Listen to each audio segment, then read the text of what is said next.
and I will moderate those. Would you like to respond to Heather and Anwar? Okay, great. You can just do it from the table there? Yeah, Sure.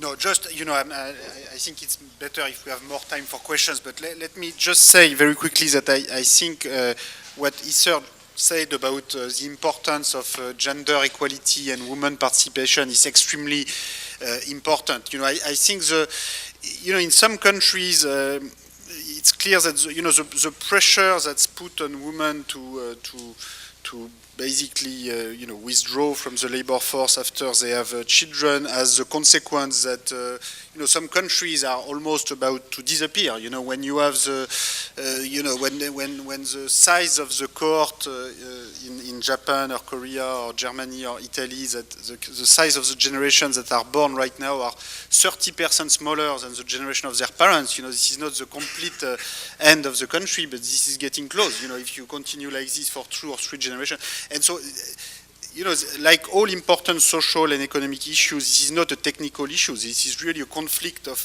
what part of society is asking to women and what they actually don't want to deliver. And so the solution will come from more gender equality and from policies that help mothers and fathers to have the children they want to have and have the daycare system and the institution in societies that allows them to reconcile their professional aspiration and their educational role. So this is extremely important. I think these demographic issues are some of the deepest issue and challenge we have to face, and they have strong consequences also on inequality, because a society where you have a declining population is also a society where inherited wealth and inheritance becomes very important. And if you want to reduce inequality and make inheritance less important, you should have a lot of children, basically. So that's. Oh, I get to do this. This is fun. Wait a second. Yeah, how about this? And this would be to any of the panelists. Maybe, Heather, you have some insight, but to you, Professor Piketty.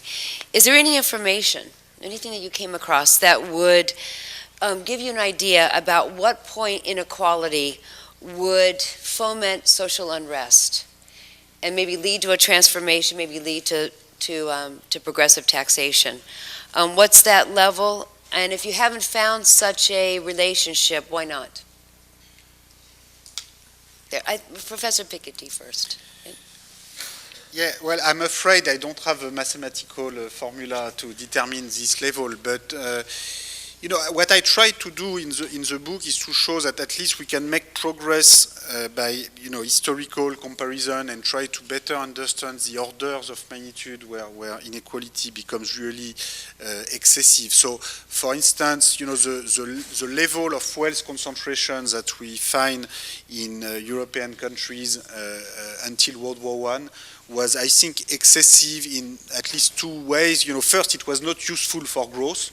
Clearly, inequality was greatly reduced by World War I, the Great Depression, World War II, by a number of social policies that were enacted after the wars, and this did not reduce growth. If anything, this contributed to even higher growth in